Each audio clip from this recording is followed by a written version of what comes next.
All right, we are in a new week and we're in November, and this is our course outline. Today we want to try to finish up assignment 5, our full color spot illustration, and we're going to get introduced to our next assignment, which is using the spot illustration and designing text to go with it, and then turning that into a poster design. And we're also going to look at your final presentations, which begin on November 10th. So you guys can either sign up for the 10th or the 12th, but in order to sign up, you need to have the digital contemporary artist or team that you're presenting on and a link to slides that you've started. And we will get started with finishing assignment 5. So I'm going to shortcut to it by going right to assignments, scrolling down. Remember, on this assignments page, you also have all this supplemental material. The one we've been using a lot is this exhaustive explanation of digital coloring. But all of these are helpful and help you reflect on what we're learning with this project if you want to review. It's all supplemental, but it might give you inspiration. So on our assignment, we had exploration of different types of line art. We have our primer sheet. We've done the sketchy line. We did the vector line art. We did it either in Photoshop or in Illustrator.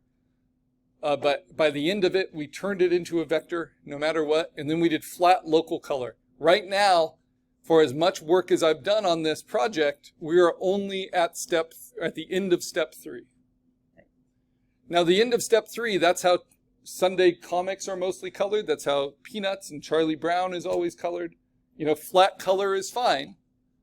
But we do need to be able to recognize these other aspects of digital coloring. So we're going to learn about duotone hard edge color, duotone soft edge color. We're going to learn about full spectrum color. We're going to learn about color holds. And we've already talked a little bit about offsets to help it show up on different backgrounds, right? And then when we're doing our posters, we're going to learn about CMYK color separation for professional printing. All right. So the videos so far have gone through that. A lot of it was on digital inking and getting clean line art. And then we talked about finding inspiration and bringing your vector line art into Photoshop and making a digital coloring sandwich. So just to review that quickly, a digital coloring sandwich has 2 pieces of bread. It has a blank white bread on the bottom. You lock that, you keep that empty. And then you have your black bread on top, and that's your vector line art. And then the digital coloring sandwich is anything that goes between. But you would need at least one layer of stuff in between your blank white and your black vector line art. It's like a cheese sandwich. And the most basic is what's called local flat color. So this is like a grilled cheese sandwich now. I started with something that's even more basic, which was flatting color first. And we can look at that exhaustive introduction to digital coloring to be reminded what that is. Flatting color is just filling all the space with something so that it can be replaced easily with the color you choose. The problem is if you go right in with colors like this, they're so similar to each other, it can be hard to differentiate them, right? So it's always nice to have a flatting layer to make it really easy to select each thing. But that's more professional practice. If you're doing your own coloring, you can just start with local flat color. Now what I like to do, once I'm done with the steps I've done so far, and now I'm doing this new video, right? I've gotten up to that point. I've already posted my sketch and my line art, and then I posted my flat color, right? This actually meets all the requirements. Sketch, line art, full color illustration. I only try to require 3 things at most. But I think I can do a better job with this coloring. So that's where we go to the digital skills we need to be able to recognize, even if we don't use them on our own work.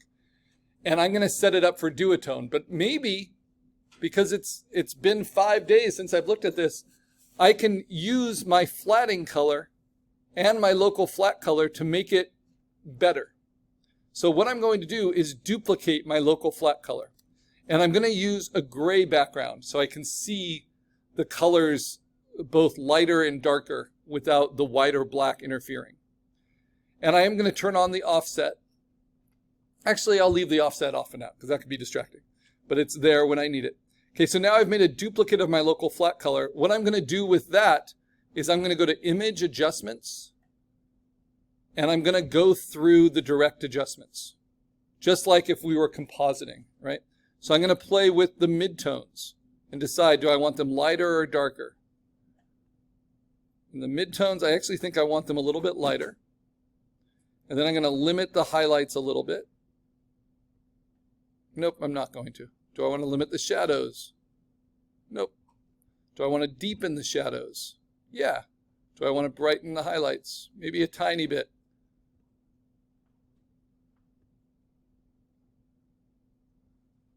Yeah, maybe about right there. Now, what's the next one? So there are 3 direct adjustments we've practiced. I want you to know. Still those same 3. So levels was first, then color balance. But it's so different using them on your flat color because your flat color is just all one type of pixel within each shape. So it's going to make pretty clear changes. And you just mix it. I'm doing the midtones first. And it will mix them all in a way that you can understand. So now I'm going to go to highlights and I'm going to warm them up. And then I'm going to go to shadows and I'm going to cool them down.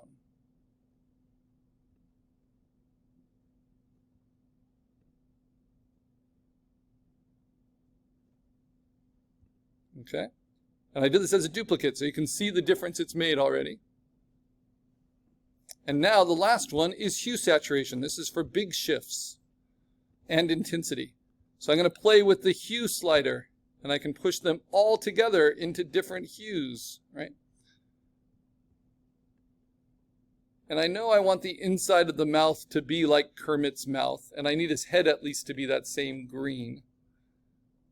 But maybe I shift them just a little bit, one way or the other. So I think I want to go on the positive side. And then the saturation. How intense do I want the color? Maybe a little less intense. So that's after I've played with it quite a bit. And I get slightly different color in slightly different areas. Now here's my big master trick. When you zoom in on flat color, it just looks very boring because it's all just the same pixel. But now I have 3 layers of flat color and they're all slightly different, right? From flatting on up. So now what I do is I'm going to change it from normal mode to what's called dissolve mode. Dissolve mode is a way of blending layers, but not through opacity. So now when I do opacity, it's going to do what's called a diffusion pattern separation, where it's showing the color that's underneath through a diffusion of pixels, right? So that only 50% of those new colors are showing mixed into the old colors, right? And then I'm going to do that same thing with my flatting colors. I'm going to turn the local flat color to dissolve and show the flatting colors through. And you see where they were really different, like in the helicopter, it will start to show the blue coming through the red and the pink coming through the purple. And to me, it starts looking like construction paper, which I like a lot more than just flat flats. So that's just a little kind of professional technique to make your flat color look more interesting. Even the green just has that little breakup now.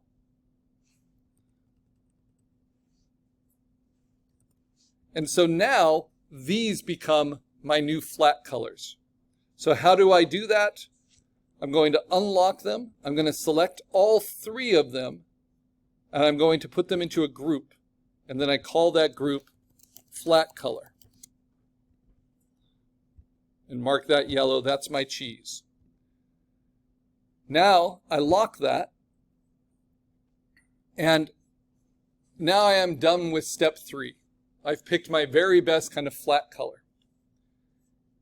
Now Duotone hard edge. What does Duotone look like? That's flat color. Duotone looks like this. It takes your single flat color and it splits it into lights and darks. So how can we show that? I'm going to now take my flat color layer and duplicate it, unlock it. I'll mark it red, and I'm going to call this, well, first, I'm going to merge it together. Right click, merge the group. So now it's all in one place. And I'm going to call it Duotone Hard Edge.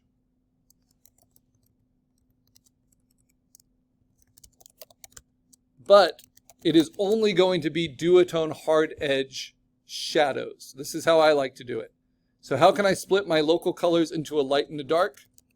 Well, first, I'm going to make all my duotone colors into their shadow version. So I do that again through image adjustments and levels. And it's really simple. I just move that midtone slider to the right, and then I take the highlight and I move it down about a quarter of the way. So now I have the shadow values of these light values. And it doesn't actually matter if I make it really dark, as long as it doesn't go to black, right? Because I can always moderate these with opacity. So now I'm going to use my tablet, and to do cut edge or hard edge duotone, it needs to be crisp. So both of these are examples of hard edge, where I am deciding on where the shadow should go, and I'm doing that with a crisp delineation between pixels. So the best tool for that is the lasso tool. And I'm not even going to have a feather. I'm just going to do 0 pixel feathering. Now I'm going to zoom in on this a little bit so you can see. Now where do I want highlights? Well, I think I definitely want highlights around the head.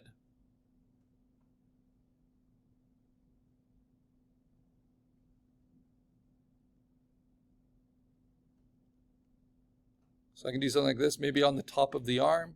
So I'm going to be cutting the highlights away from the shadows.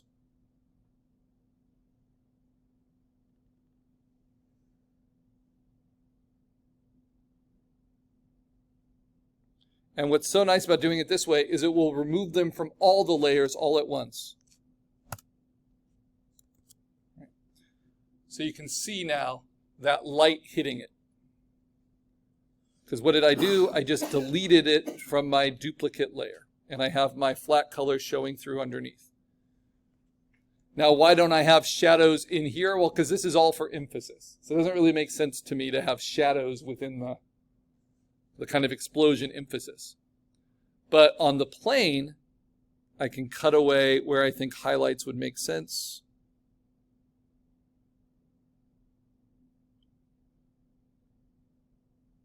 And you can follow light logic, or you can just kind of do what you think looks best. Light logic would be paying attention to like the direction of the light sources, and then they have shadows underneath them, kind of like we did when we did our creaturescapes. And I can always cut away a little bit more. So maybe I want some of this cut away. I think this is going to be too much, but I can show you. You can always do Command Z. I don't want to make it too fussy. That's always a danger.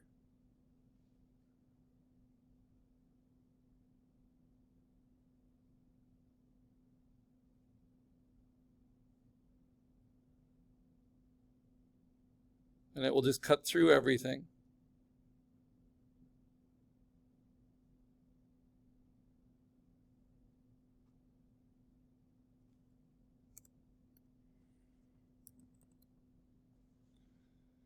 And then let's see, I want it a highlight on the top of the arm here.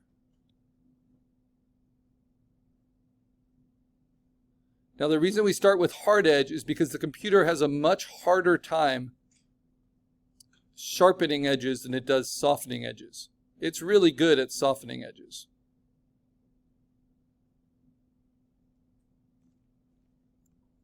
I actually don't want to highlight there, so there we go. But sometimes you cut away a little too much, right? So then you can modify your selection. So Option to cut away.